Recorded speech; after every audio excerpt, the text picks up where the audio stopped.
तुम कायर हो, कायर। तुम सिर्फ बातें कर सकते हो, सिर्फ बातें।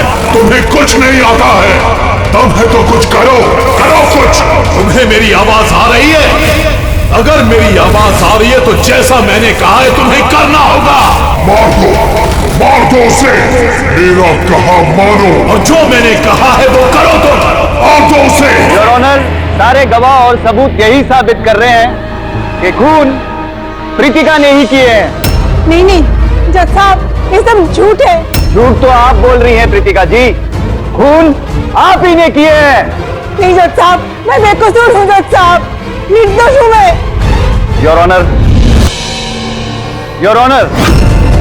हाँ मैं सुन रहा हूँ, बोलो क्या कहना है तुम्हें। योर ऑनर, मेरे फाजिल दोस्त नीलेश जी के पास अपने डिफेंस में पेश करने के लिए कुछ है ही नहीं। कोर्ट का कीमती वक्त जाया ना किया जाए। योर ऑनर, कोर्ट का वक्त बेशक कीमती है, लेकिन उससे भी कहीं ज्यादा कीमती है एक बेकसूर इंसान की जिंदगी। मैं साबित कर दूंगा। मेरा कहा मानो और जो मैंने कहा है वो करो। Order order. फैसला सुनाने से पहले अदालत 2 घंटे के लिए स्थगित की जाती है। That's all.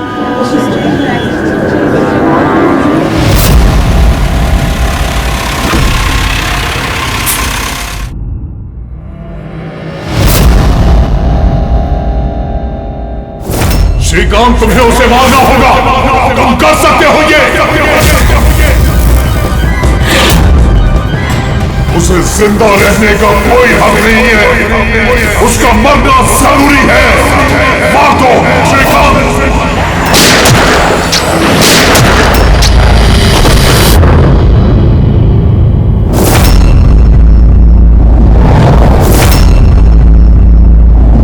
सर, इन लोगों का कहना है कि प्रीतिका यहाँ पर थी जब जज श्रीकांत यहाँ पर आए और उन्होंने उस पर गोली चलाई। उसके बाद वो यहाँ पर आकर खुद को गोली मार दी। उस वक्त मतलब जब ये सब हो रहा था, उस वक्त यहाँ पर जो लोग थे वो कहाँ है? वो लोग कोर्ट रूम में।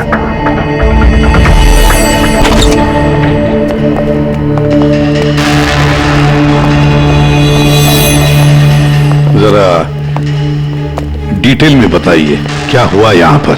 सर, एक केस की सुनवाई चल रही थी। जज श्रीकांत जी की हालत कुछ ठीक नहीं लग रही थी। उन्होंने 2 घंटे का रिसेशन लिया और अचानक चेंबर में आए और उन्होंने अपने आप को और प्रीतिका को गोली मार दी। लेकिन वो गन तो रखते ही नहीं थी। उनके पास गन कहाँ से आई? ये तो हमें भी नहीं पता सर कि गन आई कहां से, लेकिन गन उनके पास थी जरूर सर। तो गन का इंतजाम पहले से कर रखा था। लगता है जज साहब ने पूरी प्लानिंग की थी कृतिका का खून करने की। लगता तो ऐसे ही है।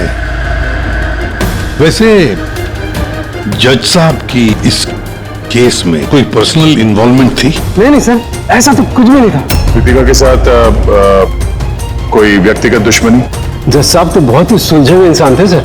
केस के हर एक पहलू पर बहुत ही बारीकी से गौर करते थे सर। मुझे पिछले कई दिनों से लग रहा था कि कुछ ना कुछ गलत जरूर है उनके साथ।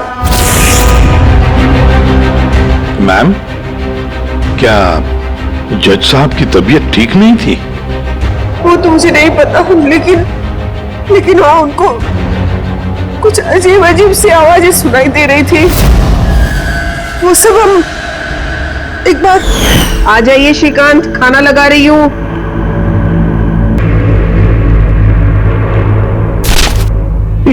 पड़ोसियों की जुबान पे लगा भी नहीं, जब देखो अनाप शनाप बकते रहते हैं।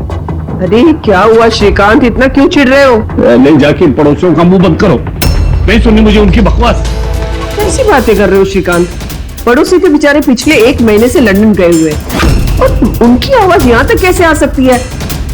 कुछ भी बात कर रहे हो आप श्रीकांत। कौशल, पता नहीं श्रीकांत को क्या हो गया है, कुछ अजीब सा बिहेव कर रहे हैं। और पता है तुम्हें, उसे पड़ोसियों की आवाज सुनाई दे रही है, जबकि वो घर बंद है, वहां पे कोई नहीं है। किसे बता रही हो? किसे बता रही हो? और तुम क्या समझती हो? तुमसे झूठ बोल रहा हूं मैं? पूरा बात ऐसे। नाटक बंद करो, बताओ तुम लोगों ने इस घर में क्या छुपा रखा है?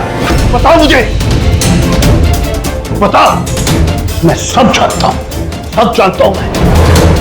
तुम मुझे पागल बनाने की कोशिश कर रही हो ना? श्रीकांत ये तुम्हें क्या हो गया है? हाँ? अपनी हालत देखो क्या बना के रखी है।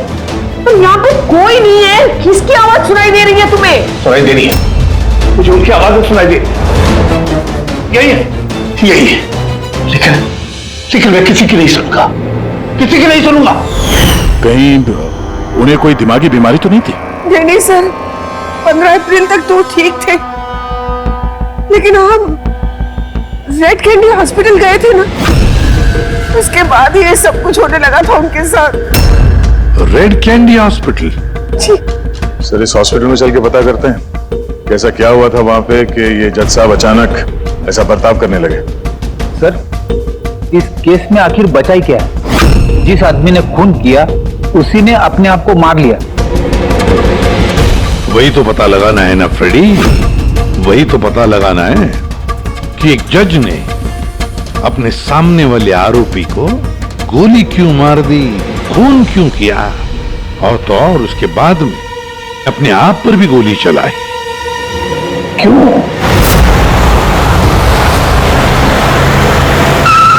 सर, हॉस्पिटल अथॉरिटी ने बताया कि जज श्रीकांत यहाँ पे साइकियाट्रिक ट्रीटमेंट के लिए नहीं बल्कि डेंटिस्ट से मिलने के लिए आए थे।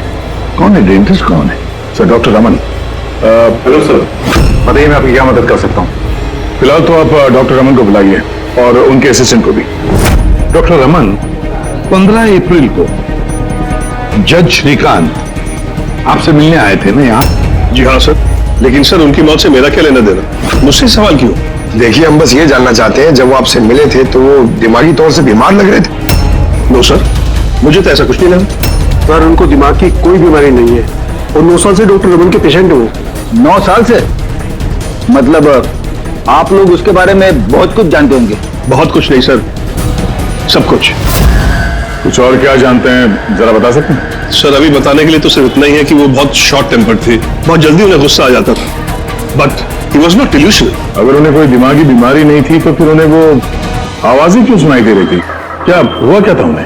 पर सर, आप इसमें मेडिकल एक्सप्लेनेशन क्यों ढूंढ रहे हैं? हम लोग इतने मेडिकल एक्सप्लेनेशन क्यों ढूंढ रहे हैं? दया, कोई भी आम इंसान ऐसे ही अचानक से उठकर किसी पर गोली चलाता है, क्या ये नॉर्मल हो सकता है?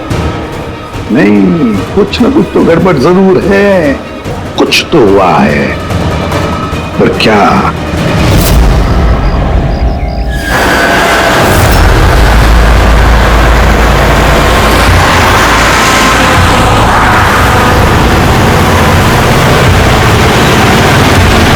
वीरेन, तुम बेकार की चिंता करते हो।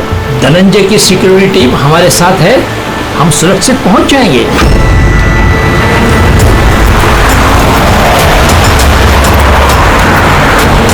वो बात तो ठीक है, लेकिन आपको धमकियां मिल रही हैं। देखो वीरेन, हमारे कामों में धमकियां मिलती रहती है और ऐसी धमकियों से मुझे डर नहीं लगता है।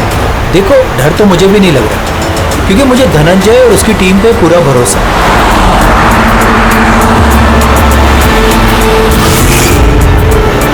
सर, हमने हॉल के 500 मीटर तक लोगों के जाने पर रोक लगा दी है और हर जगह सीसीटीवी से निगरानी की जा रही है।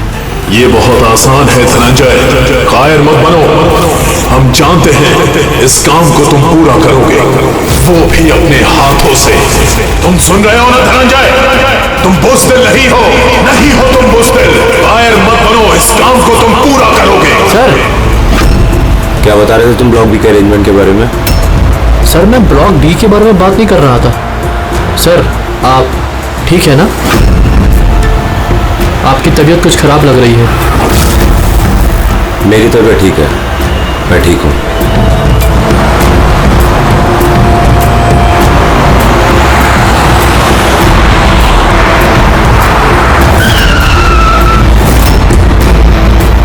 धनंजय, तुम्हें उसे मारना होगा। खत्म कर दो उसे। मार दो धनंजय, मार दो। गाड़ी रोको।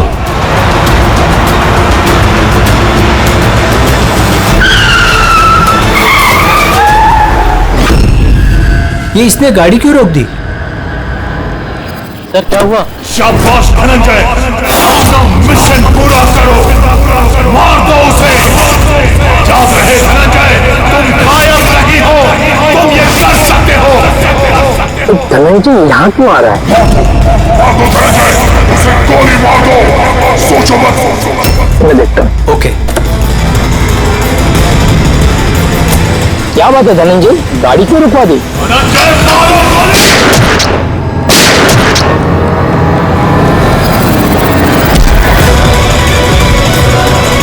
ओह माय गॉड! संजय जी, आपको क्या हो गया? धनंजय, ये क्या कर दिया तुमने?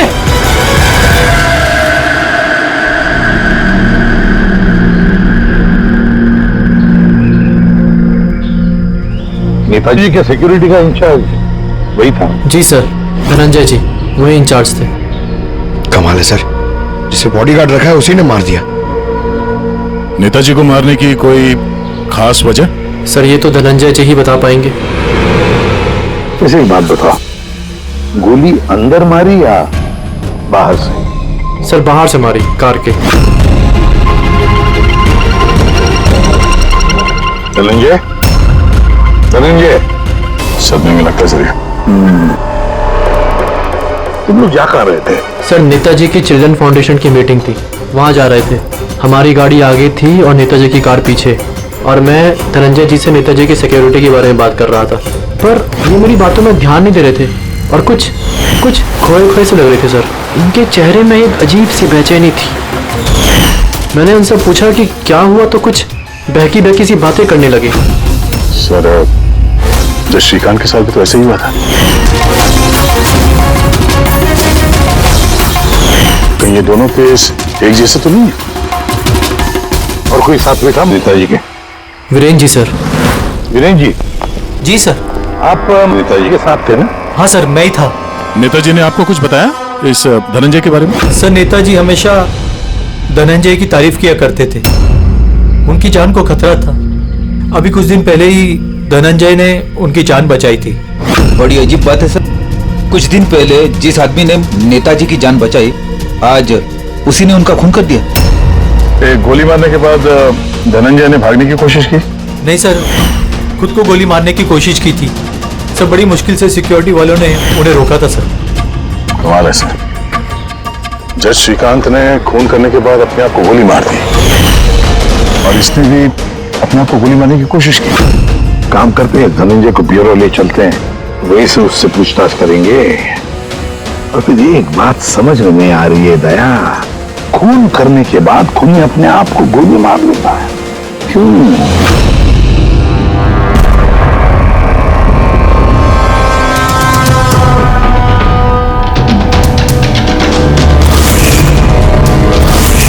बस डॉक्टर बीना, ये क्रिमिनल साइकोलॉजी में रिसर्च कर रही है। हाँ, इन्हीं दोनों केस के बारे में बता दिया? Yes boss.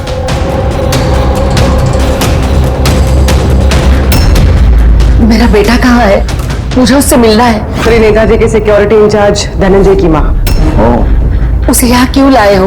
देखिए, आपके बेटे ने नेताजी का खून किया है। जी नहीं, मेरा बेटा किसी की हत्या नहीं कर सकता। वो तो खुद बीमार है, उसकी दिमागी हालत ठीक नहीं है। क्या बीमारी है आपके बेटे को? पिछले कुछ दिनों से उसे कुछ आवाजें सुनाई देती है।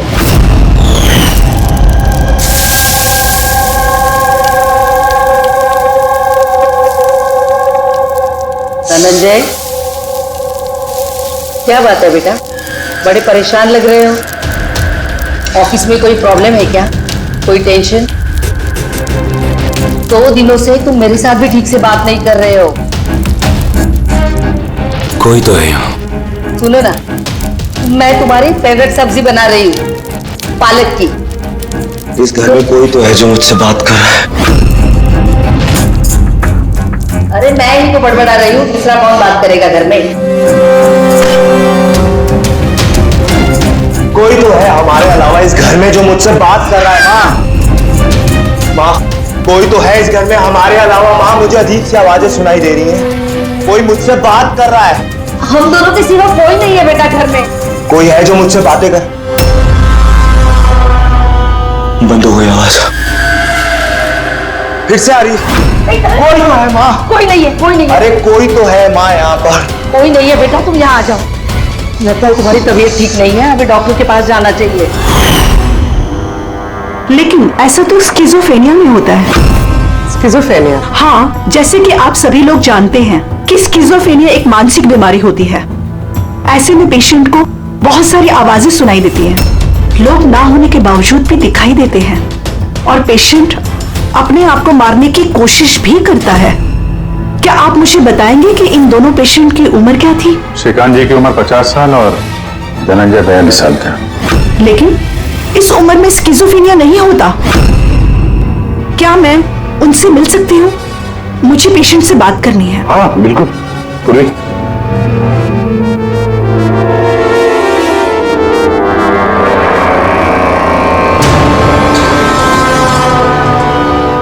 धनंजय, तुमने संजीत को क्यों मारा? मैं कुछ पूछ रही हूँ। धनंजय, तुमने संजीत को क्यों मारा? मुझे कुछ आवाजें सुनाई दे रही थी, वो मुझे उकसा रही थी। कह रही थी कि मैं बुजुर्ग हूँ, कायर हूँ, मैं किसी का खून नहीं कर सकता। और उस आवाज ने मुझे इतना उकसाया कि मैंने खून कर दिया।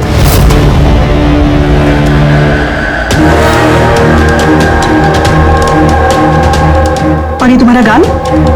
ये गाल क्यों सूजा हुआ है? मेरे दांत में इन्फेक्शन है। जज श्रीकांत, उनके दांत में भी इन्फेक्शन था सर। मेरे बेटे के भी दांत के इलाज के बाद ही उसकी तबीयत खराब रहने लगी। क्या? दांतों का इलाज करवाया, उसके बाद में तबीयत खराब हो गई? किस डेंटिस्ट के पास इलाज करवा रहा था वो? Doctor Raman, red candy hospital. Red candy hospital गए थे ना, उसके बाद ये सब कुछ होने लगा था उनके साथ। है ना बड़ा अजीब कोइंसिडेंस। धनंजय और श्रीकांत दोनों का भी दांत का प्रॉब्लम, दोनों का डेंटिस्ट भी एक, और ट्रीटमेंट के बाद दोनों की तबीयत भी बिगड़ जाती है। ये कैसा कोइंसिडेंस? गड़बड़ है, बहुत बड़ी गड़बड़ है। इस धनंजय और जज श्रीकांत के दांतों का एक्सरे निकलवाओ, पता तो चले सारा चक्कर है क्या।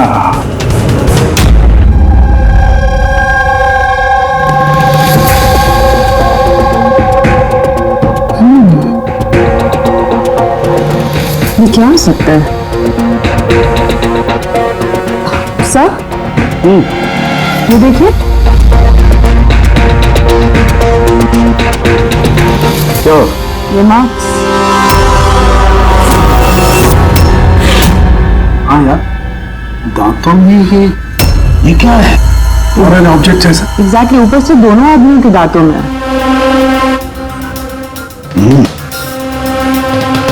दोनों आदमियों के दांतों में कुछ फॉरेन बॉडी जैसा कुछ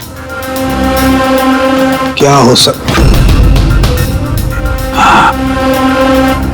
तारिका, एक काम करो, एसीपी साहब को फोन कर दो, उन्हें बोल दो कि केस की जड़ मिल गई है।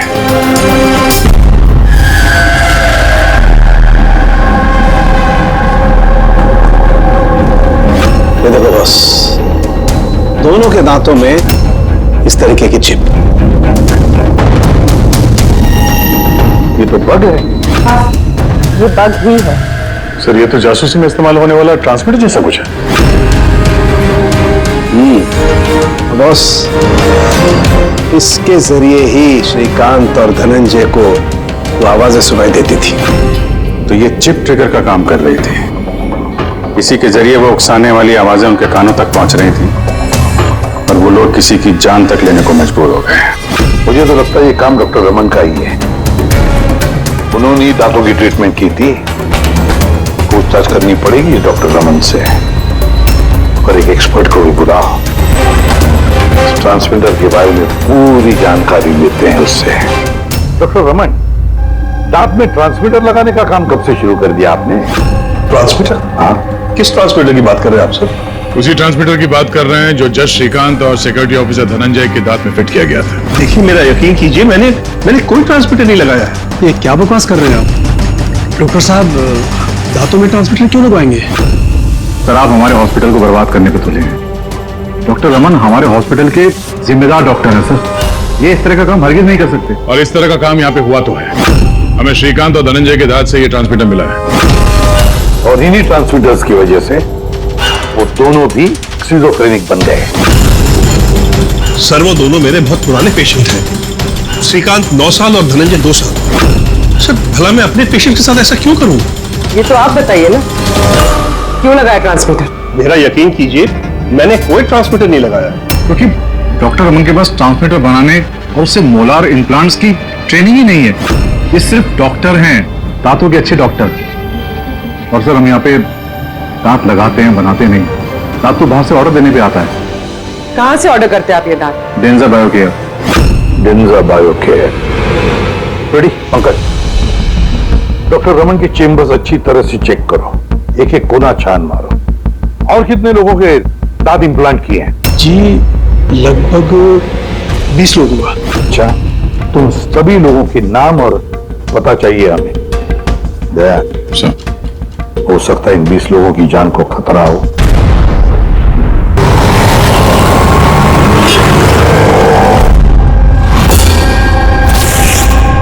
कुछ समझ में आ रहा है? हाँ सर, कुछ समझ में आ रहा है। यही कि ये ट्रांसमीटर जितना छोटा है उतना ही पावरफुल है। कितनी रेंज है इसकी? सर इसकी रेंज यही कोई 15 से 20 मीटर है। यानी अगर इस ट्रांसमीटर से किसी को कम्युनिकेट करना है तो उसे 15 से 20 मीटर के दायरे में रहना होगा। इसकी फ्रीक्वेंसी हम लोग ट्रैक कर सकते हैं? बिल्कुल ट्रैक कर सकते हैं, लेकिन उसके लिए हमें पहले ये जानना होगा कि ये ट्रांसमीटर कितने हर्ट्ज पे काम करता है। तो पता लगाओ कितने हर्ट्ज पे काम करता है ये, क्योंकि फ्रीक्वेंसी हमारे लिए बहुत जरूरी है। जहां पर ये फ्रीक्वेंसी एक्टिव होगी वहीं पर हमारा खोज ही होगा। ठीक है सर, आप थोड़ा सा वक्त दे दीजिए, मैं जल्दी पता लगाने की कोशिश करता हूँ। ठीक है। ये कहानी आके रुक जाती डॉक्टर रमन के नाम पर। सारा का सारा शब्द डॉक्टर रमन पे ही है। लेकिन सर वो अपने पुराने पेशेंट का खून क्यों करेगा? हाँ सर, हॉस्पिटल एडमिनिस्ट्रेटर बता रहा था कि ऐसा ट्रांसमीटर बनाने की काबिलियत डॉक्टर रमन में नहीं है। तो शक के घेरे में तो ये कविता और वीरेंद्र भी है। हो सकता है इनमें से किसी ने मारा। हो सकता है, बिल्कुल हो सकता है, लेकिन ये जो भी है वो 15 और 20 मीटर के दायरे में ही काम कर रहा है। जो 20 लोगों के बारे में क्या पता चला? जिनसे उनका आपस में कोई कनेक्शन नहीं है। यहाँ तक कि श्रीकांत और धनंजय ये भी एक दूसरे को नहीं जानते थे। फिर भी अभी उन 20 लोगों से जाकर मिलो, उनसे पूछो क्या उनके साथ भी वैसे हो रहा था जैसे धनंजय और श्रीकांत के साथ हो रहा था क्या? और एक बात, लॉर्ड चेंबर और चेंबूर पता लगाओ वहां पर कितने सेलफोन एक्टिव थे उस खून के दौरान। और उस दांत बनाने वाली कंपनी में जाकर पूछताछ करो, देखो कौन हो सकता है जो दांत में ट्रांसमीटर फिट कर सकता है।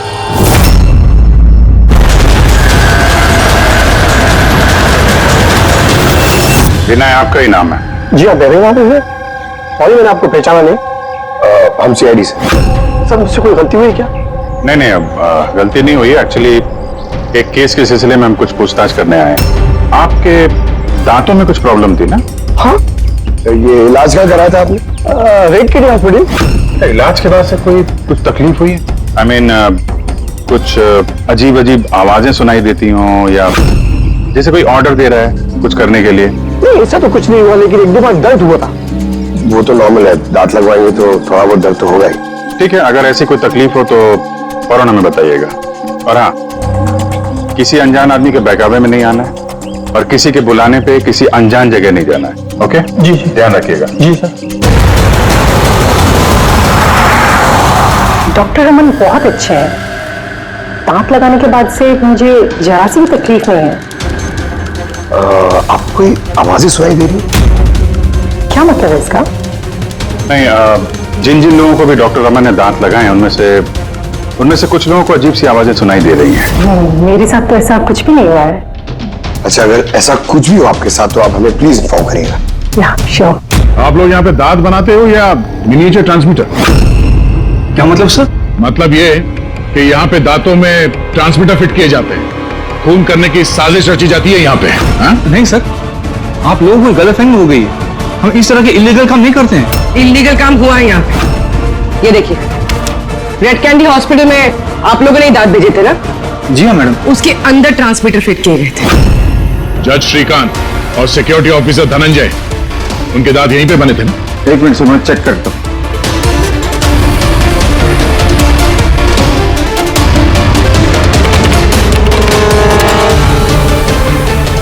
हाँ सर, दांत तो यही बने हैं, लेकिन अगर वो हमारी एम्प्लॉय रूपाली होती जिसने ये दांत बनाए हैं तो सच्चाई पता चल जाती। कहाँ है आपकी वो एम्प्लॉय रूपाली? वो तो कल रात गुजर गई। कैसे गुजर गई? उसे अस्थमा अटैक हुआ था, लेकिन हैरानी की बात तो ये है कि उसे कभी अस्थमा था ही नहीं। जी हाँ सर। उसके घर का एड्रेस देना सर। दांत कब लगवाया आपने? सर 2 महीने हो गए। कोई प्रॉब्लम हुई आपको? नहीं, कोई प्रॉब्लम नहीं सर, जब से दांत लगाया सब ठीक है सर। कुछ आवाजें सुनाई दे रही हो अजीब अजीब सी? नहीं सर, पर हुआ क्या सर? देखिए, रेड कैंडी हॉस्पिटल में जितने लोगों ने भी ट्रीटमेंट कराया उन्हें कुछ प्रॉब्लम्स हो रही हैं और उनमें से 2 जन की तो मौत भी हो चुकी है। सर मैं मरना नहीं चाहता सर। नहीं, आप घबराइए मत, ऐसा कुछ नहीं है। आपको कभी भी ऐसी कोई प्रॉब्लम हो कि कुछ अजीब अजीब सी आवाजें सुनाई दे रही हो, या फिर कोई ऐसा आदमी दिख रहा हो जो है नहीं, मतलब दूसरे बोल रहे हैं कि किससे बात कर रहे हो, तो अगर ऐसा कभी हो तो फौरन हमें कांटेक्ट करिएगा। और कितने लोग बचे पंकज? सर, चेक करने के लिए और 5 लोग बचे हैं सर। 5 को भी जल्दी से जल्दी चेक करना होगा। क्या पता उस हत्यारे का अगला निशाना इन्हीं में से कोई हो। हाँ सर।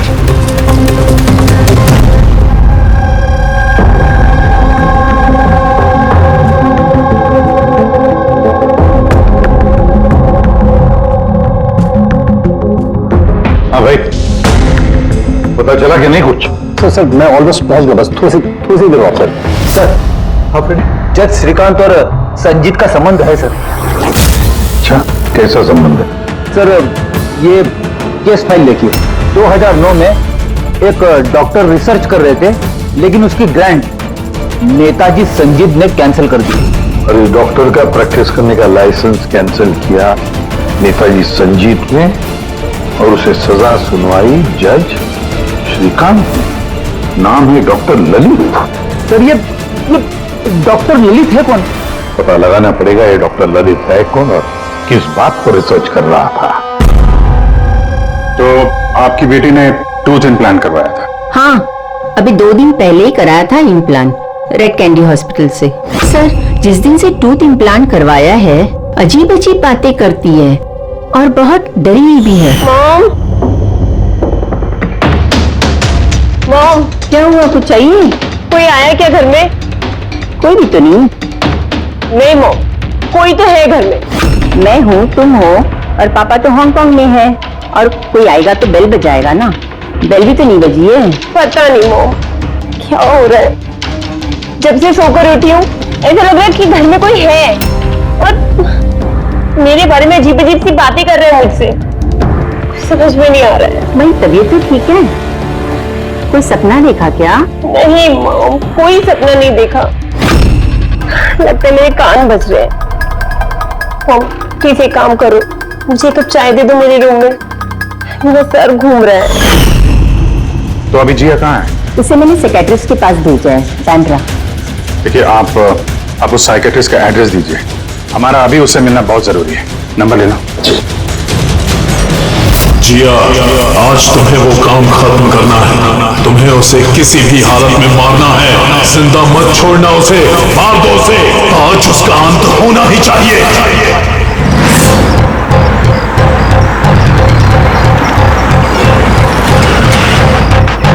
कहाँ जाएंगे मैडम? जेके मार्केट। उसे कहो तुम्हें जेके मार्केट जाना है। मैंने कहा मैडम कहाँ जाएंगे? जेके मार्केट। जी बैठिए।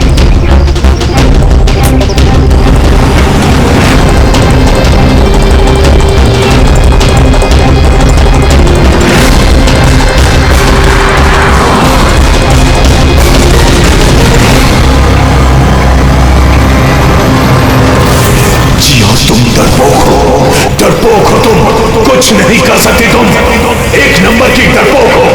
चुप, मैं डरपोक नहीं हूँ और मैं किसी को नहीं मार सकती। मैडम आपने मुझसे कुछ कहा? हाँ? नहीं, मैंने कुछ नहीं कहा। नहीं, कुछ नहीं कहा मैंने। मैं कहाँ बात कर रही हूँ?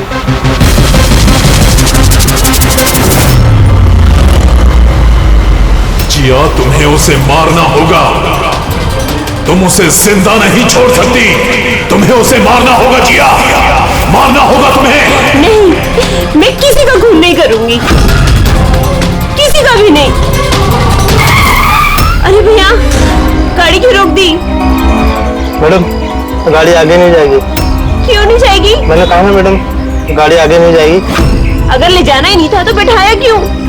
मैडम, आप उतरती है या मैं गाड़ी से उतर जाऊं?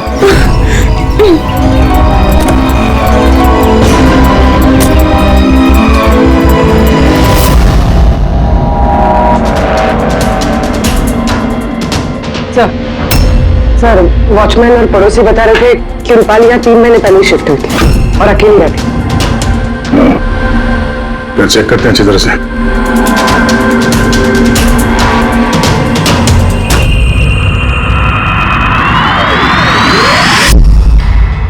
ये क्या है?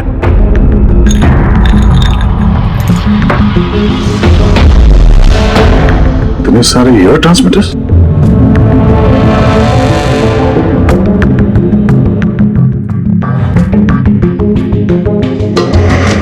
डॉक्टर रमन की पेशेंट्स की पूरी डिटेल्स भी है इसमें। ये देखो। सर, ये जिया तो वही है जिसके बारे में अभिजीत सर ने हमें बताया था। सर, ये रूपाली, ये कहीं किसी की कठपुतली तो नहीं थे? हो सकता है, शायद उन्हीं को पता चल गया होगा कि हम लोग रूपाली तक पहुंच जाएंगे, इसलिए मार दिया उसे।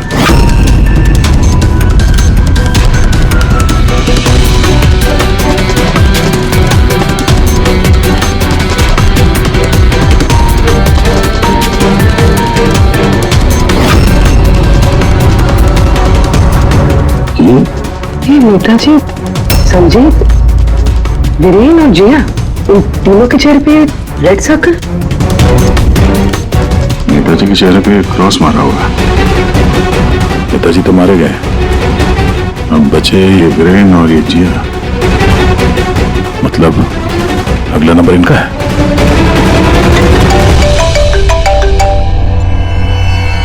आप जी, ये जिया साइकेट्रिस्ट से मिलने के लिए गई थी, लेकिन वहां पहुंची ही नहीं। अच्छा, हमें यहाँ रूपाली के घर में एक तस्वीर मिली है जिसमें नेताजी, संजीत, वीरेन और जिया है। ये नेताजी के चेहरे पे तो क्रॉस मारा हुआ है, पर इन दोनों के चेहरे पे लाल पेन से सर्कल बना हुआ है। कहीं ऐसा तो नहीं कि ये जिया वीरेन को मारने के लिए गई है? एक काम करो, तुम वीरेन को अलर्ट करो, पता करो वो कहाँ है। तब तक मैं जिया की लोकेशन ट्रैक करता हूँ और हम लोग मिलते हैं। ओके? या सर, वीरेन को फोन लगा।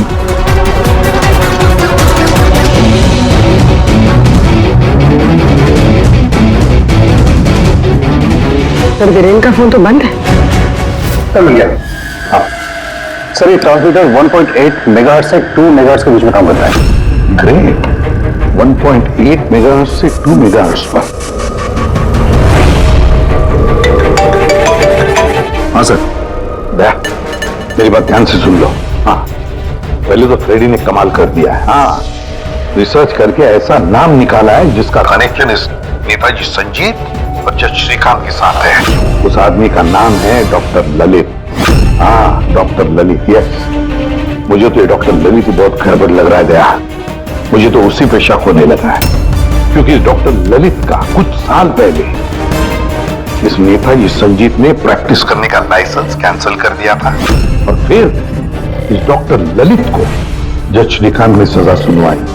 और हुआ क्या? पहले खून हुआ जज श्रीकांत का, और फिर उसके बाद में नेताजी संजीत मारा गया। ये खून कौन कर सकता है? ये डॉक्टर ललित ही कर सकता है। उसी का कनेक्शन है इन दोनों के साथ। बस अब डॉक्टर ललित जिस फ्रीक्वेंसी पर ऑपरेट करता है वो फ्रीक्वेंसी भी पता चल गई। हाँ, टेक्नो एक्सपर्ट ने बता दिया है, 1.8 मेगाहर्ट्ज से लेके 2 मेगाहर्ट्ज तक। बस अब इस फ्रीक्वेंसी पर हम टैप करेंगे डॉक्टर ललित को, पता चलेगा ये डॉक्टर ललित किस किस से बात करता है और क्या बातें करता है। और दया, ये रेडियो फ्रीक्वेंसी 1.8 मेगाहर्ट्ज से 2 मेगाहर्ट्ज हमारे सारे पुलिस स्टेशन और रेडियो लाइन्स को बता दो। अब देखते हैं कब तक भागता है ये डॉक्टर ललित।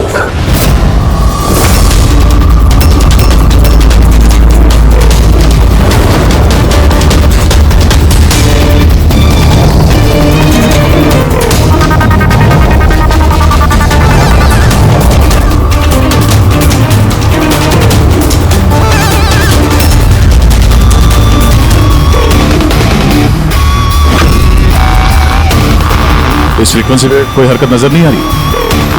जब भी बोलेगा पकड़ा जाएगा। पूरी मुंबई इस फ्रीक्वेंसी को हर 5 किलोमीटर में ट्रैक कर रही है। अगर जिया वीरेन को मारने निकली है तो वो खूनी 1.8 या 2 पे जरूर आएगा।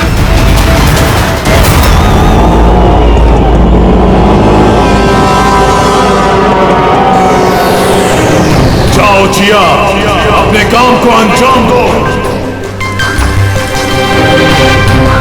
ये कौन हो सकता है जो संजीत के खूनी के बारे में मुझे बताने के लिए यहाँ बुलाया है? जिया, उसे मारना होगा तुम्हें। उसे जिंदा रहने का कोई हक नहीं है।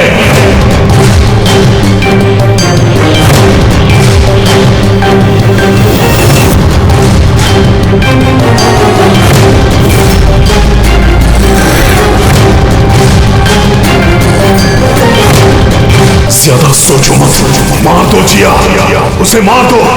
उसे जिंदा रहने का कोई हक नहीं है। उसकी तरफ देखो, पहचानो उसे, वो तुम्हारे सामने है। Kill him। उसे जिंदा रहने का कोई हक नहीं। उसी की आवाज है, फ्रीक्वेंसी लोकेट करो।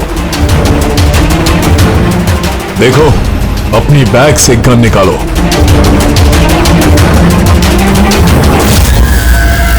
जिया, तुम कायर नहीं हो। Shoot him, shoot him. Location क्या बता रहा है? सर, जेडी मार्केट मरोल दिखा रहा है।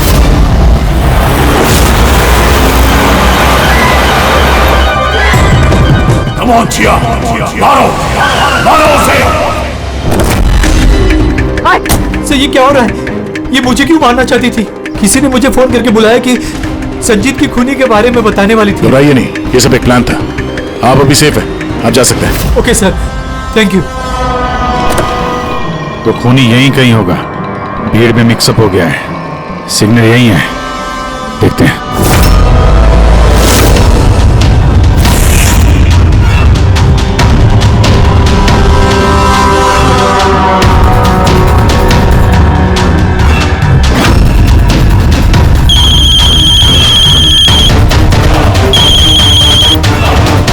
हेलो, अभिजीत बोल रहा हूँ। कभी हमसे भी मिल लिया करो। अरे इधर उधर क्या देख रहा है? तेरे पीछे हो। डॉक्टर ललित,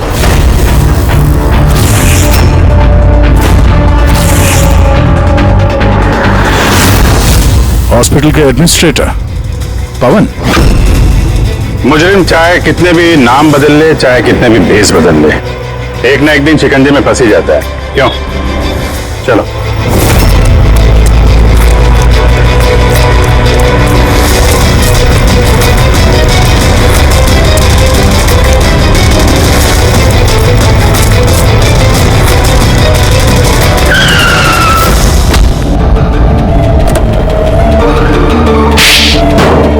जज श्रीकांत और नेताजी संजीत, इन लोगों का खून क्यों करवाया तुमने? से बदला लेना चाहता था।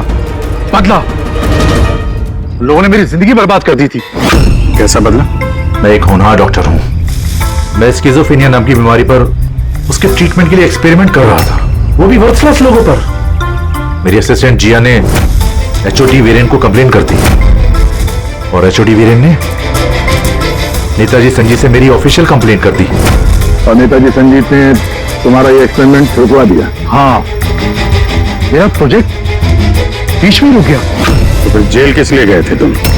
मेरी लापरवाही की वजह से एक आदमी की मौत हो गई थी। जज श्रीकांत ने मुझे बिना कुछ सोचे समझे 10 साल की सजा दे दी। मेरे डॉक्टर होने का रुतबा छीन गया मुझसे। तो इन लोगों को मार के अपना खोया हुआ रुतबा हासिल कर रहे थे तुम। रमन और रूपाली, इन दोनों का क्या इन्वॉल्वमेंट था? जेल से बाहर आने के बाद मैंने अपने दुश्मनों को ट्रैक करना शुरू कर दिया। मैं उनके अंदर एक डिवाइस फिट करना चाहता था जिससे उनको कुछ पता ना लगे। डॉक्टर रमन और रूपाली मेरी इसमें मदद कर रहे थे। उन लोगों ने कैसी मदद की? जब श्रीकांत और जिया को दांतों में प्रॉब्लम थी, वो अपने चेकअप के लिए डॉक्टर रमन के क्लिनिक पे जाते थे। नेताजी संजीत के दांतों में कोई प्रॉब्लम नहीं थी, बल्कि उनके बॉडीगार्ड धनंजय को दांतों में प्रॉब्लम थी। मैंने उसे फ्री डेंटल चेकअप का लालच दिया और डॉक्टर रमन के क्लिनिक पे भेज दिया। डॉक्टर रमन ने उन्हें नया दांत लगाने की सलाह दी और मेरे कहने पे रूपाली ने उनके दांतों में डिवाइस फिट कर दिया। और रूपाली सब करने के लिए मान गई? हाँ, क्योंकि मैं रूपाली से प्यार करता था। हम दोनों ने मिलकर एक डेंटल क्लिनिक खोला था। रूपाली इस काम में मेरी मदद कर रही थी। तो फिर उसका खून क्यों किया तुमने? क्योंकि जब श्रीकांत और नेताजी के मरने से आप उस तक पहुंच जाते और वो मेरा नाम ले देती, इसलिए मैंने उसे हमेशा हमेशा के लिए चुप करा दिया। फिर बदला लेने के लिए क्या कुछ नहीं किया तुमने? इतनी सफाई से खून किए तो फायदा क्या हुआ? आखिर में पकड़े गए ना? मेरा मिशन किसी को मारना नहीं था सर, मैं बस अपने आप को जीनियस साबित करना चाहता था। मैं चलते फिरते इंसानों को हथियार बना सकता था। अगर यही दिमाग किसी अच्छे काम में लगाते तो आज मुजरिम नहीं बनते और जिंदगी भर जेल की सलाखों के पीछे सड़ते नहीं। दरवाजा खोलो, कोई है बाहर? दरवाजा खोलो। लगता है हमारी आवाज सुनने वाला कोई नहीं है बाहर।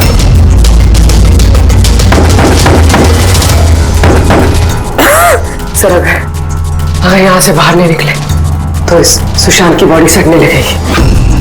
हाँ, और अगर सुशांत की बॉडी सड़ गई तो खून ही बच जाएगा, सारे सुराग मर जाएंगे।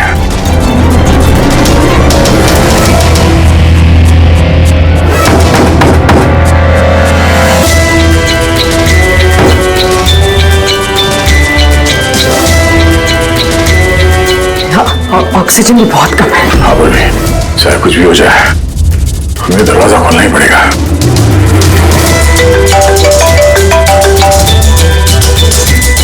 हाँ सर। सुनो, वो चिप नहीं मिली अभी तक, हम पूरी कोशिश कर रहे हैं। सर अंदर यहाँ इस कमरे में ऑक्सीजन लेवल बहुत कम है सर।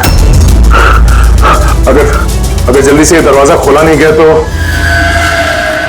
घबराना मत, हम तुम्हें जल्द से जल्द बाहर निकाल लेंगे। उर्वी, हौसला रखना। धीरे धीरे सांस लो, आराम से।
इतना टाइम हुआ, इतनी कॉफी पी ली है कि मेरी रात की नींद हराम होने वाली है। मैं अब तक आया ही नहीं और पता नहीं अब आएगा भी या नहीं। देखता हूँ थोड़ी देर और। हाँ ओके। हाँ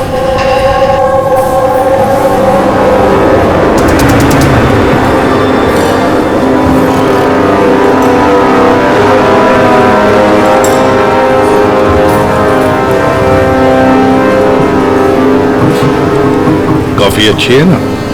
बहुत अच्छी है साहब। पक्का? पक्का।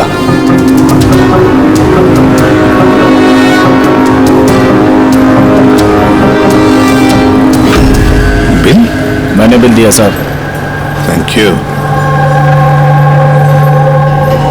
सभी चोर लुटेरों ठगों के लिए सुनहरा मौका। अगर दम है तो मेरे 10 करोड़ रुपए चुराओ और साथ में रुशदा हीरा भी पाओ। ना ये कोई जाल है और ना ये कोई पुलिस की चाल। आओ खाली हाथ और जाओ माला माल। सबस्तून हॉल सुबह 8 बजे। रमैया आने वाला है? पक्का साहब, वो जरूर आएगा।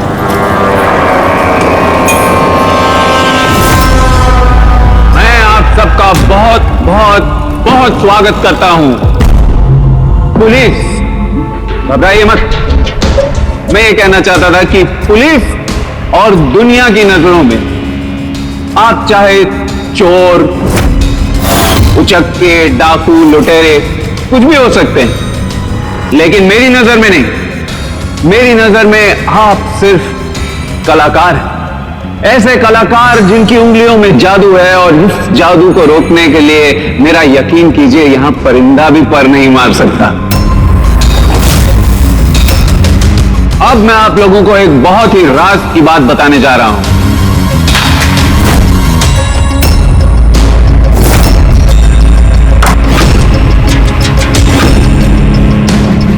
अच्छा, इससे पहले तुम ये तो बता दो कि तुम वो कौन? मेरा नाम आरके है, एक बिजनेसमैन हूं, और जो शानदार ऑफर मैंने आप सबके लिए रखा है वो तो आप लोगों ने पढ़ ही लिया होगा। लेकिन बिजनेसमैन तो हमेशा अपना मुनाफा देखते हैं, तुम पे यकीन कैसे करें? मुझ पे यकीन कर लो मेरे भाई, इसमें कोई साजिश नहीं है। मैं खुद यही चाहता हूं कि तुम लोग मेरा पैसा चोरी करके ले जाओ। अब जो मैं आप लोगों को बताने जा रहा हूं उसे बहुत ध्यान से सुनिए, लेकिन सुनने से पहले एक नजर यहां दे ली।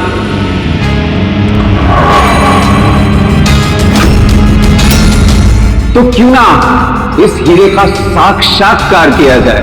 लेकिन उससे पहले मैं बुलाना चाहूंगा अरविंद जी और सुमन जी को। जोरदार तालियां इनके लिए। ये सुमन ज्वेलर्स के ओनर हैं और मैं तहे दिल से इनका शुक्रिया अदा करना चाहता हूं जो इन्होंने मुझे ये हीरा अपने इस फंक्शन में यूज करने की परमिशन दी।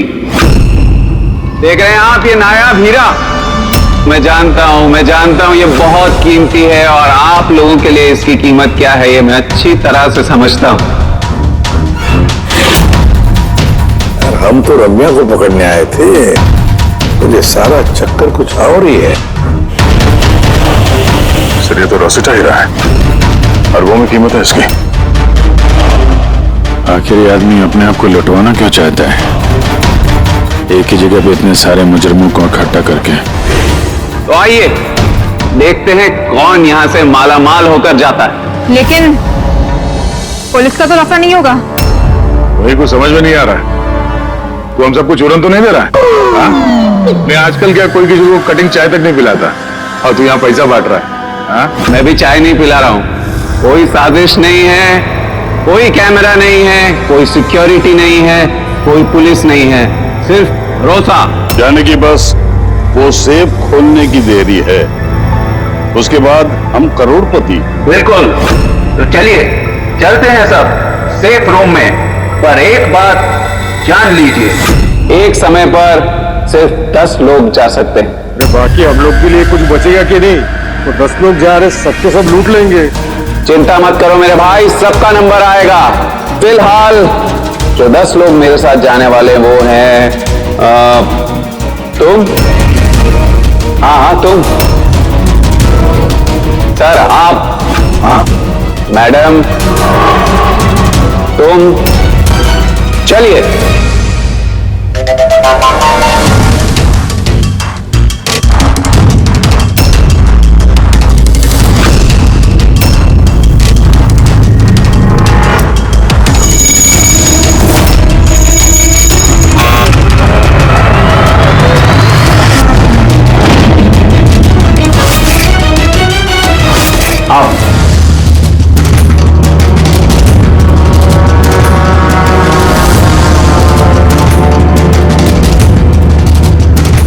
आप लोगों को यह ना लगे कि आपके साथ कोई हेरा फेरी की जा रही है। मैं खुद यहां पर यह हीरा आपके सामने रख रहा हूं।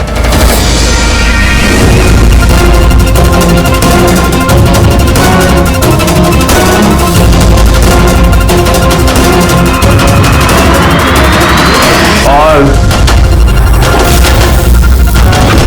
ये हैं वो 10 करोड़ रुपए जो बेसब्री से आप सबका इंतजार कर रहे हैं। एक और बात मैं आप सबको बता दूं, इस कमरे में ना कोई सीसीटीवी है ना हिडन कैमरा। तो क्या आप लोग तैयार हैं अपनी जिंदगी बदलने के लिए? मेरे को मालूम था अपनी जिंदगी एक दिन यू टर्न मारेगी और मैं खुद का हेलीकॉप्टर में उड़ेगा। लेकिन मेरा हेलीकॉप्टर तुम्हारे हेलीकॉप्टर से पहले उड़ जाएगा। मैं और मेरी टीम अब ये तिजोरी बंद कर देंगे। शीतल, पिंकी, अमर, सुवीर, ये मेरी टीम है। आइए।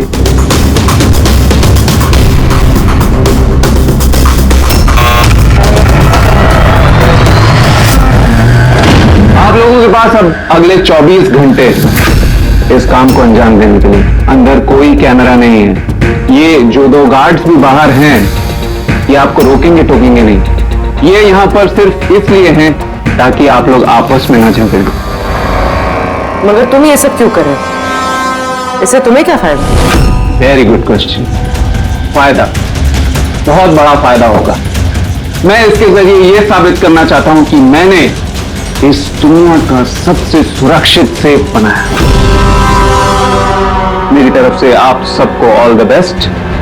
अपनी अपनी कला दिखाने के लिए आप लोगों के पास अगले 24 घंटे हैं, लेकिन 12 से 4 तक ये कमरा बंद रहेगा। बाकी समय आपका।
चलो चलो, बहुत हो गई कोशिश। 12 बज गए, टाइम खत्म हुआ। बाकी की कोशिश 4 बजे के बाद होगी। चलिए।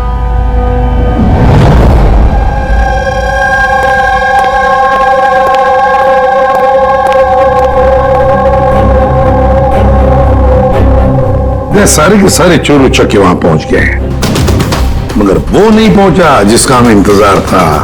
और रमैया, सर मेरी समझ में तो ये नहीं आ रहा है कि ये आरके इतना रिस्क क्यों ले रहा है। ये सिर्फ पब्लिसिटी करने के लिए कोई इतना सारा पैसा दांव पे कैसे लगा सकता है? हाँ सर, अगर 1 करोड़ की ऐड कर देता टीवी या अखबारों में तो बहुत बड़ी पब्लिसिटी हो जाती। ये सचमुच किसी ने तिजोरी खोल ली तो? नहीं फ्रेडी, ये पब्लिसिटी के लिए नहीं हो रहा है। पब्लिसिटी की आड़ में ये कुछ बड़ी खिचड़ी पका रहा है आरके। इसकी कुंडली निकाली क्या?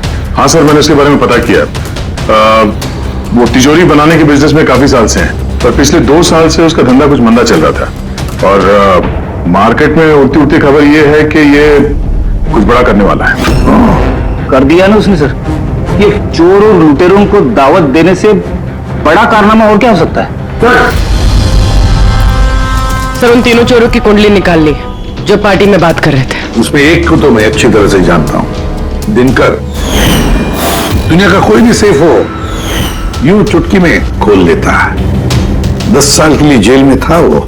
हाँ सर, और 2 साल पहले जेल से छूटा है। बाहर निकलने के बाद शराफत की जिंदगी जी रहा है। तो फिर 2 साल बाद अचानक फिर से जुल्म की दुनिया का दरवाजा खटखटाने क्यों पहुंच गई? बाकी के तो सर, एक का नाम तो सिद्धेश, तिजोरी तोड़ने में एक्सपर्ट है सर। उससे बेटर तिजोरी कोई नहीं तोड़ सकता है। आरी का इस्तेमाल करता है, कभी वो सरिया का इस्तेमाल करता है, आग और लेजर से भी तिजोरी तोड़ता है सर। मतलब औजार एक्सपर्ट। तीसरा अर्पिता नाम है उसका। जिन्नात है, चुस्त और फुर्तीली, चीते की तरह भागती है और छिपकली की तरह बड़ी बड़ी बिल्डिंगों पे चढ़ जाती है। कीमती पत्थर और डायमंड परख सकती है सर। और सर वो अर्जुन सपोटा की बेटी है। अर्जुन सपोटा की बेटी? अर्जुन सपोटा दया दुनिया का कोई भी ताला वो खोल सकता था, कोई भी ताला। चाबी बुलाते थे उसको, चाबी। हाँ सर, 4 साल पहले उसकी मौत हो गई, मगर मरने से पहले अपना सारा हुनर और अपनी सारी कला अपनी बेटी को विरासत में दे गया। सर, इतने सारे महारथियों को एक साथ एक छत के नीचे बुलाया गया, अब सिर्फ एक तिजोरी खोलने के लिए तो नहीं होगा। ऐसा लगता है कि किसी दूसरे जुर्म की प्लानिंग के लिए ये लोग वहां पे इकट्ठा हुए हैं। हाँ दया, और इस प्लानिंग का सारा राज उस तिजोरी में ही छुपा है। ये तिजोरी हमें खोलनी पड़ेगी।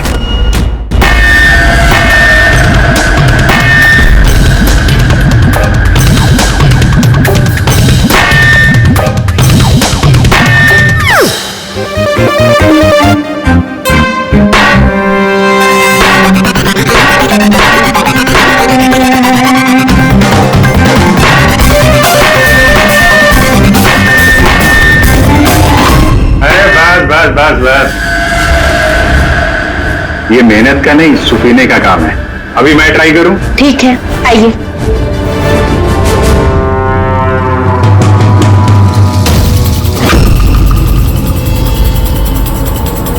एक्सक्यूज मी,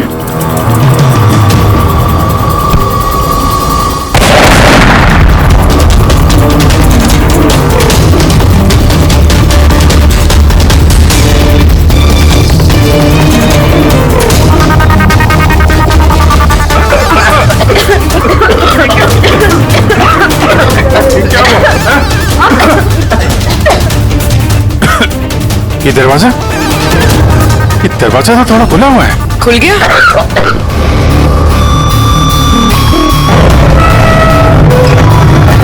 ओह नो, हीरा? Oh my God.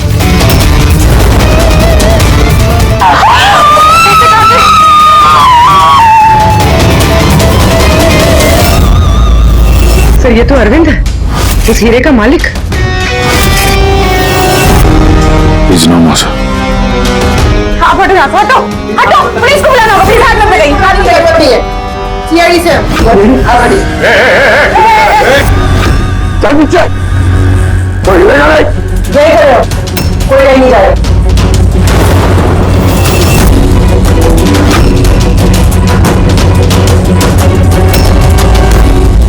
गला दबा के मारा है इसको।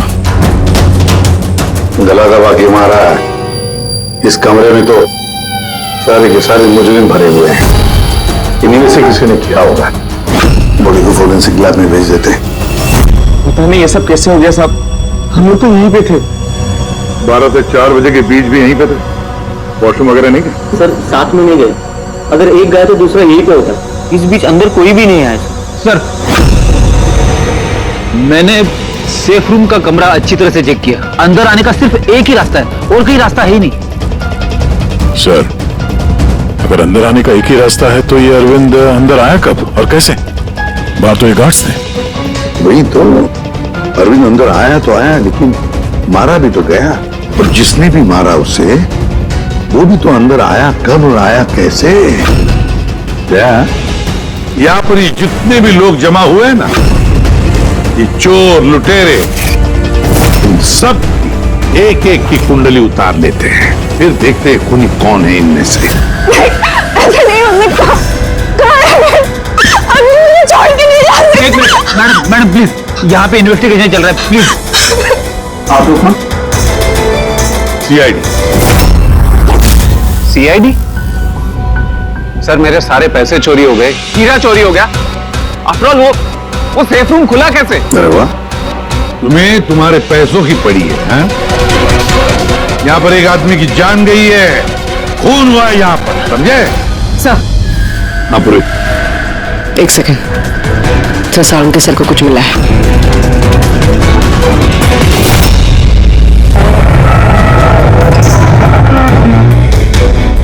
बॉस, ये तिजोरी बारूद के धमाके से निकली है। इसका ताला और बाकी के मैकेनिज्म अभी भी सही सलामत है। तो धमाका नकली था? नकली कैसे? इतनी तेज आवाज आई थी, हम लोगों ने धुआं देखा था।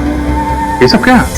वो सारा का सारा एक ड्रामा, थोड़ा सा बारूद इकट्ठा करके धमाका किया गया और बाकी चीजों के लिए पायरोटेक्निक का इस्तेमाल किया गया, जैसा फिल्मों में स्पेशल इफेक्ट के लिए किया जाता है। अगर ये धमाका नकली था तो ये सेफ खुला कैसे? शायद ये सेफ पहले से खुला होगा। इम्पॉसिबल।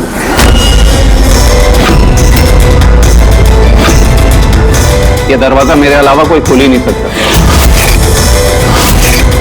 क्योंकि इसकी चाबी मेरे पास है, मेरे हाथ के अंदर।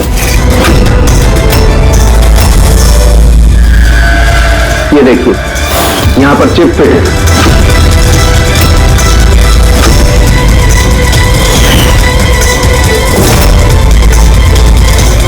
हाँ सर, सेफ रूम की चाबी RFID चिप में है, जो सिर्फ आर के सर के हाथ में लगी चिप की फ्रीक्वेंसी मैच होने पर ही खुलेगी। अगर ये सेफ तुमने नहीं खोला, फिर किसने खोला? रात के 12 और 4 बजे के बीच में कहाँ थे तुम? सर हम लोग होटल सीमा में थे, इसी की सक्सेस पार्टी में। तो होटल सीमा में CCTV कैमरे तो लगे ही होंगे? डेफिनेटली सर, होना ही चाहिए। एक मिनट सर, मैं आपको बता सकता हूं कि ये पैसे किसने चुराए होंगे। अमर, जल्दी मेरे केबिन में आओ। अमर, फुटेज दिखाओ। जी सर। ये देखिए सर, 12 से 4 बजे की सेफ रूम की CCTV फुटेज। सेफ रूम का फुटेज? तुम तो कह रहे थे कि उस कमरे में कोई कैमरा नहीं है। सर अब चोरों को कौन सच बोलता है? और कौन कौन जानता है इस खुफिया कैमरे के बारे में? सर सिर्फ मैं और मेरे 4 असिस्टेंट्स। गार्ड को भी नहीं पता? जी नहीं सर। फास्ट फॉरवर्ड करो। जी सर।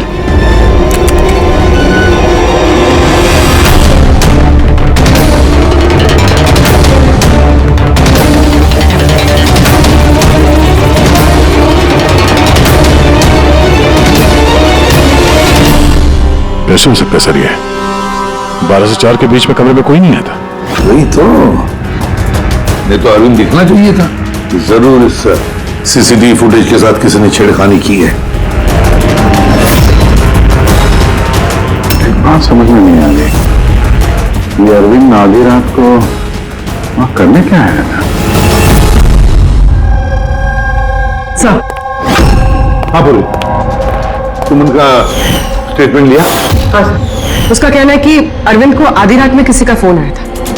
फोन पे बात करते ही वो गुस्से में आ गया और घर से चला गया। फोन कहां से आया था? नंबर चेक किया? हाँ सर, प्राइवेट नंबर, इसलिए ट्रेस नहीं हो पाया। और अरविंद का फोन वो ट्रैक हुआ? सर उसका फोन वहीं पर ट्रेस हुआ है जहां पर ये तिजोरी वाला खेल चल रहा था।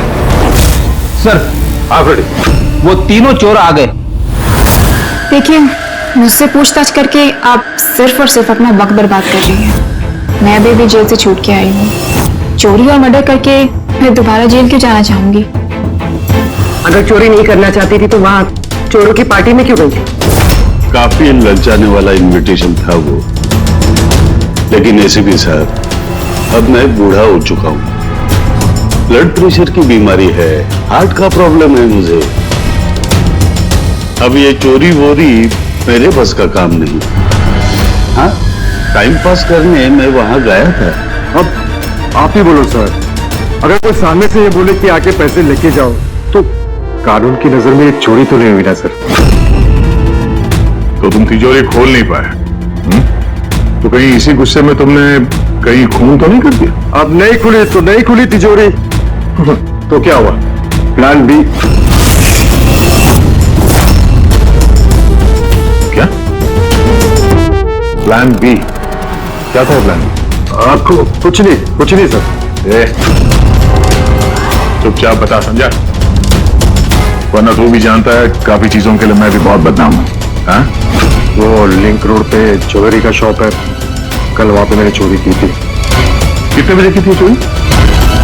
11:30 से 4:30 के बीच पे। साइबर टीम की रिपोर्ट आ गई सर, CCTV फुटेज में छेड़छाड़ हुई है।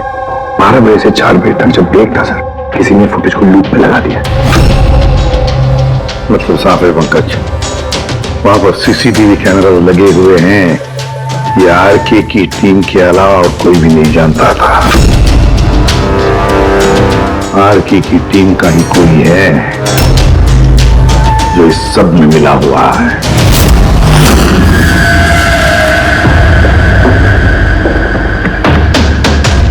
कह रहे हैं आप? मेरी टीम में तो एक गद्दार है। ये दूसरा सेफ रूम है ना? जी हाँ, मेरा ही डिजाइन है, उसी का दूसरा मॉडल समझिए। लगभग बहुत सारे फीचर्स भी सिमिलर है। यानी ये भी वैसे ही खुलता है तुम्हारे हाथ के चिप से? क्या? मैं दिखा देता हूँ आपको।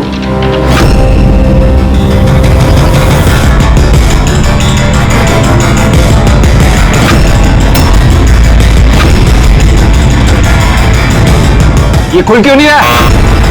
What's the problem, Sheetal? Check करो, ये खुल क्यों नहीं रहा है?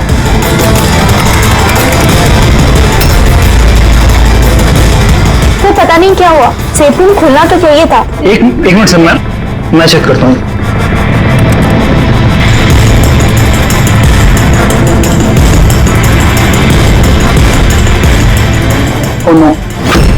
क्या हुआ? सर किसने लॉक का कोड चेंज कर दिया। कोड? ऐसा कैसे हो सकता है? कौन कर सकता है ये? एक मिनट कोड बदल दिया मतलब? किसी ने सर का कोड चेंज कर दिया है, अब ये सेफ रूम सर के चिप से भी नहीं खुल पाएगा। क्या? तो फिर कैसे खुलेगा ये?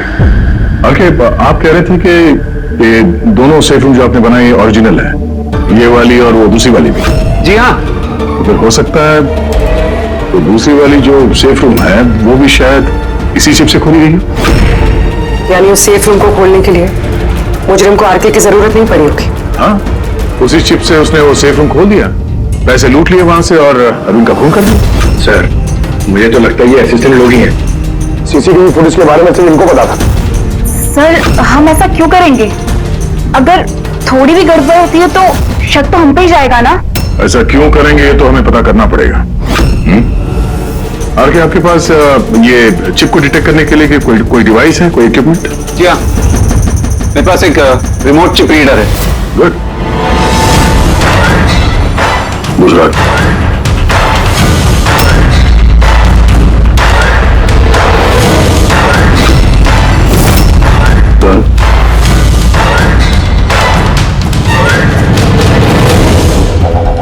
इनके तो किसी के हाथ में भी ये चिप नहीं है।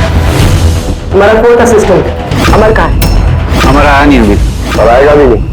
कहाँ रहता है वो? इनके। आइए सर। सर चलिए।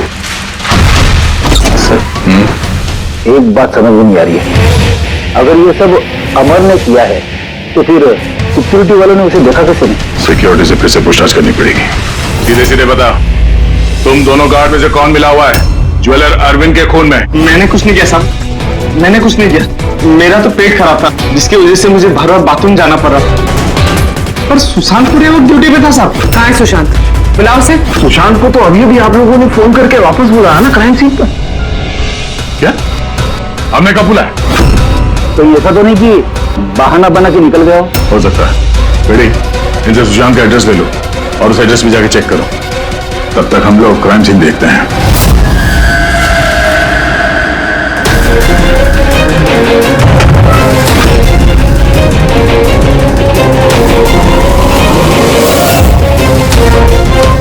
सर क्या हुआ? ओह नो, सुशांत भी मारा गया। पेट पे गोली लगी है, लगता नहीं इसने खूनी को देखा भी होगा। सवाल यह है कि सुशांत सेफ रूम के अंदर क्या करने आया था? तो देखो यहाँ आसपास।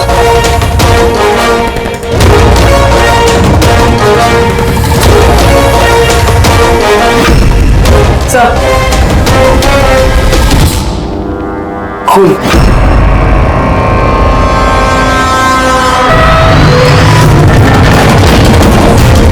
दरवाजा कैसे बंद हो गया? दरवाजा किसने बंद किया? खोलो सर। नहीं आ गया। हाँ सर, वो हम लोग तहकीकात करते समय सेफ रूम के अंदर आ गए तो बाहर से किसी ने दरवाजा बंद किया। हम लोग अंदर फंसे हुए हैं। क्या? तुम दोनों अंदर फंसे हो? हाँ सर, और सुशांत की लाश भी यहाँ सेफ रूम में है। ये कैसे किया? अच्छा घबराओ मत, कुछ नहीं होगा, हम लोग अभी आते हैं। ओके हाँ।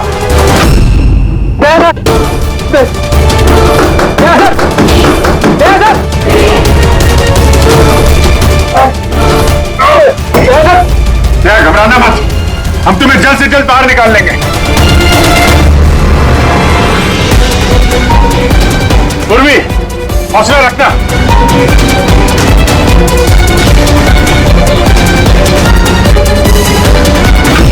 सर मैं आरके से बात करता हूँ, उसकी सेफ है, शायद वो कुछ मदद कर सके। करो, जल्दी करो।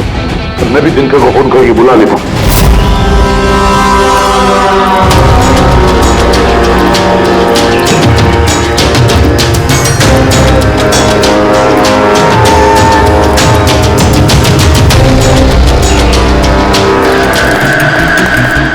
बॉस, दया और पूर्वी कैसे? यार फिलहाल तो ठीक है उनकी हालत, लेकिन तिजोरी में ऑक्सीजन खत्म होते जा रहा है।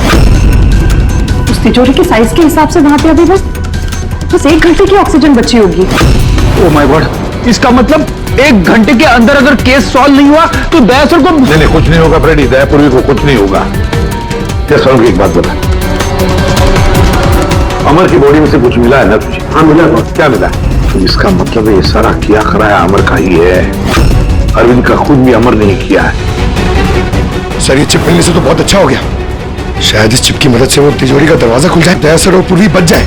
नहीं खोल सकते बॉस, हम दरवाजा नहीं खोल सकते। क्यों नहीं खोल सकता? मतलब ये कि चिप पूरी तरह से जली हुई है, देखो यार।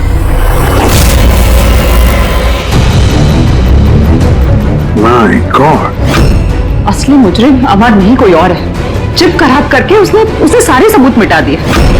तो पूर्वी और दया को बचाने के लिए और कोई तरीका नहीं है। तरीका है, तरीका है। दया और पूर्वी को बचाने के लिए हमारे पास सिर्फ 50 मिनट बाकी है, और इस 50 मिनट में हम पहुंचेंगे इस मुजरिम तक, जरूर पहुंचेंगे।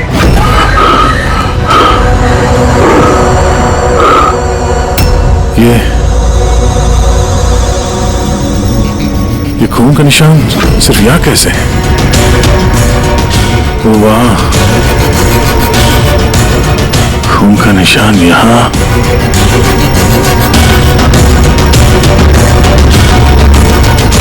एक मिनट।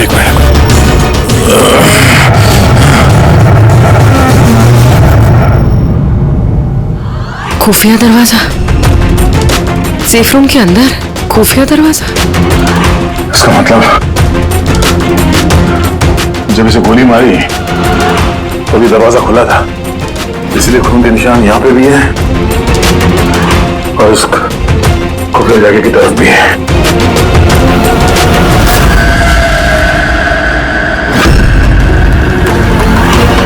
इतने सारे पैसे और ये हीरा, मतलब ये खून पैसे के लिए नहीं हुआ? फिलहाल तो ऐसे ही लग रहा है। सर मतलब सुशांत यहाँ खड़ा होगा, इस खाली जगह की तरफ मुंह करके, और खून ने उसे पीछे से मार डाला। हाँ पूर्वी, मगर अब सवाल यह है कि ये सेफ रूम का दरवाजा खोल के अंदर करने क्या आया था सुशांत? चोरी का प्लान तो नहीं था इसका? सर अब सांस नहीं ली जा रही। हिम्मत रखो पूर्वी, ये दरवाजा खुलने वाला है। अभिजीत, यहां सेफ रूम के अंदर एक खुफिया कमरा मिला है जिसमें वो हीरा और पैसे रखे गए हैं। सब कुछ अंदर ही है? हाँ, ये देखो।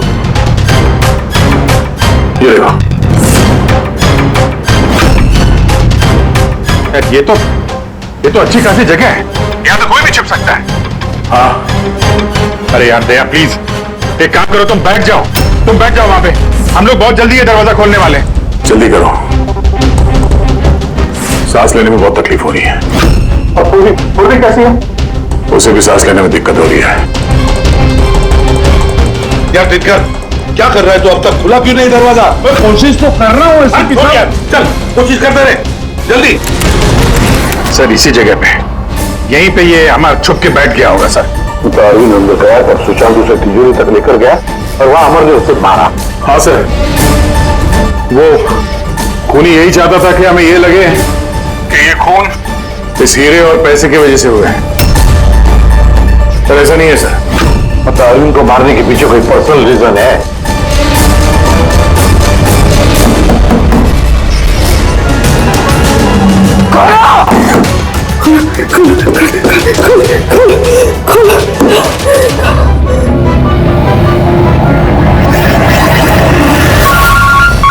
सांख्य का फोन है। सांख्य स्पीकर फोन ऑन कर रहा हूँ। हाँ बोल। बॉस एक बहुत बड़ा सुराग हाथ लगा है। क्या? जल्दी बता, टाइम नहीं है। सर अमर के कपड़ों पे से वही धुएं के पार्टिकल्स मिले जो एक्सप्लोजन के वक्त हुआ था। हाँ तो क्या हुआ? ये ऐसे पार्टिकल तो हमारे भी कपड़ों पर है।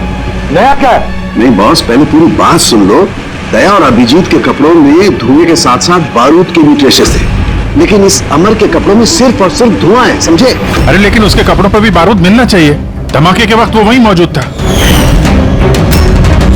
वही तो सुराग है कि ये आदमी उस वक्त वहां नहीं था बल्कि कहीं और था। बॉस अब यही बात हमें खूनी तक पहुंचाएगी। ये अमर धमाका होने के बाद यहाँ आया। पंकज तो दिनकर के साथ रहो, हम लोग सीसीटीवी फुटेज चेक करते। चलो बच्चे।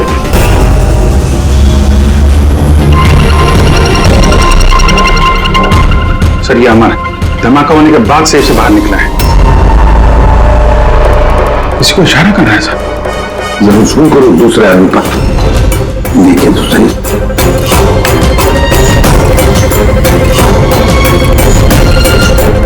ये है मास्टरमाइंड।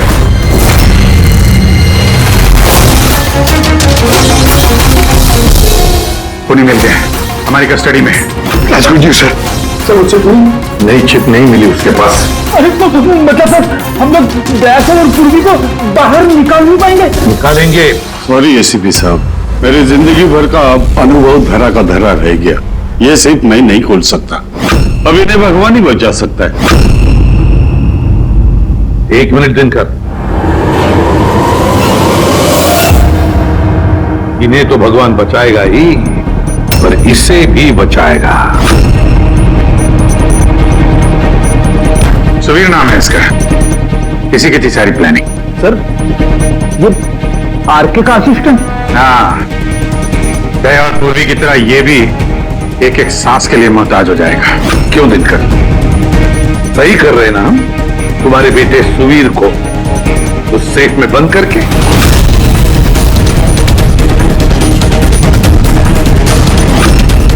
ये गलत है, कानून के खिलाफ है। अच्छा, जब तुम्हारे बेटे की जान पर बनी आई तो वो कानून के खिलाफ, और तुमने जो किया वो कानून के खिलाफ नहीं। सुवीर इनका बेटा? हाँ सुवीर, दिनकर का बेटा सुवीर। क्योंकि तुमने देखा है ना दिनकर की वो मुड़ी हुई उंगली, जब वो ये दरवाजा खोलने की कोशिश कर रहा था। सुवीर की भी उंगली दिनकर की तरह ही मुड़ी हुई है।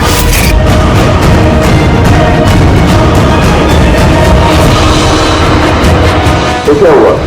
मुड़ी हुई उंगली तो किसी की भी हो सकती है। मगर इस केस में जेनेटिक्स का कमाल है।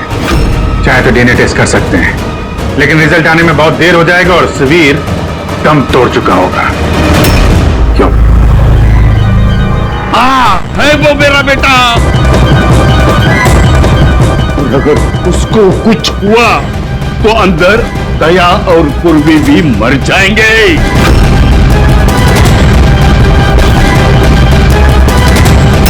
ये है वो असली चिप, लेकिन अब मिलेगी नहीं।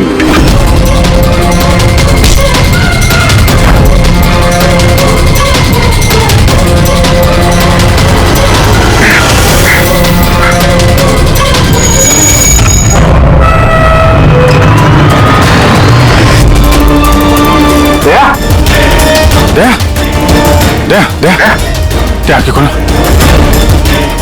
दया, एम्बुलेंस। किस बात का बदला लेना चाहते थे तुम, आरके और अरविंद? उनकी वजह से मैं 10 साल जेल में था। मगर पुलिस रिकॉर्ड में तो ऐसा कुछ नहीं लिखा। मुझे भी बहुत देर बाद पता चला कि इसके पीछे उनका ही हाथ था, क्योंकि मैंने उनके यहाँ कई चोरियां करके उनकी नाक में दम कर रखा था। पापा को उन पर शक था और इस शक को यकीन में बदलने के लिए पापा ने मुझे आरके के पास नौकरी करने के लिए भेजा। और जब तुमने कंफर्म कर दिया कि आरके और अरविंद ही है दिनकर के जेल जाने के पीछे, उसके बाद दिनकर ने साजिश रचनी शुरू कर दी। तो क्या गलत किया मैंने? मेरे जेल जाने के बाद मेरी बीवी और बच्चे पैसे पैसे के लिए मोहताज हो गए, मगर किसी ने मदद नहीं की उनकी। मेरी बीवी डिप्रेशन में चली गई, उसने आत्महत्या कर ली। ये सुशांत और अमर भी तुम लोगों के लिए काम कर रहे थे? जी सर, सुशांत को हमने पैसे दिए थे दूसरे कार्ड के खाने में दवाई मिलाने के लिए, जिससे उसका पेट खराब हो गया और हमें अपने जुर्म को अंजाम देने का मौका मिल गया सर। अमर को 1 करोड़ रुपए दिए थे हमने उस सेफ का कोड बदलने के लिए, इसलिए एक चिप उसके पास थी और एक हमारे पास। और अमर का इस्तेमाल किया तुमने अरविंद को मारने के लिए भी? अमर से अरविंद को देर रात को फोन करवाया और झूठ बुलवाया कि आरके अरविंद को धोखा दे रहे हैं। और अरविंद भागते भागते यहां तक आया, इस सेफ डिपॉजिट वॉल्ट तक, अपनी मौत के मुंह में। जी सर, हमने यही सोचा था कि अरविंद को वहीं मार देंगे और सेफ रूम में डाल देंगे और किसी को पता नहीं चलेगा। हमारी किस्मत खराब थी सर कि उसी वक्त दूसरा गार्ड वहां पहुंच गया और मजबूरी में हमें उसे उस कमरे में छुपाना पड़ा जहां पैसा और हीरा था। फिर धमाका होने का इंतजार किया उसने ताकि धुएं की आड़ में बाहर निकल सके।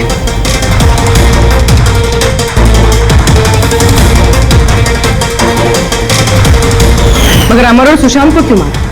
क्योंकि वो दोनों कुछ ज्यादा ही लालची हो गए थे। अमर ने मरने से पहले बताया कि सुशांत अकेला ही तिजोरी साफ करना चाहता था, सब पैसे अकेले लूटना चाहता था, इसलिए यहाँ सही वक्त पर आकर हमने उसे मार डाला।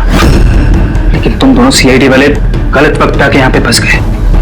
तुम्हें लगा कि हम लोग असली तक पहुंच जाएंगे और तुम सबका आंडा फोड़ देंगे, इसलिए हमें सेफ रूम में लॉक कर दिया और सोचा अंदर ही दम तोड़ देंगे हम लोग। हाँ?